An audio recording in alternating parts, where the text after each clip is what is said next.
In this video, I'll show you how to use labels on GitHub. First, sign into your GitHub account and open the repository where you want to use labels. Next, click the Issues tab at the top of the repository page. You can create a new issue or open an existing one.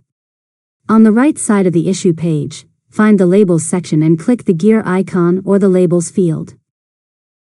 Now, select one or more labels from the list.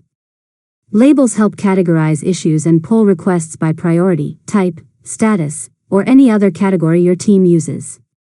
If you have permission to manage the repository, you can also create new labels by going back to the Issues page and clicking Labels, then selecting New Label.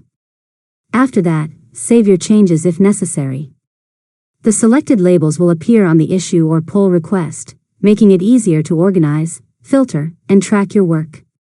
Finally, you can update or remove labels at any time by opening the issue or pull request again and selecting different labels as your project progresses.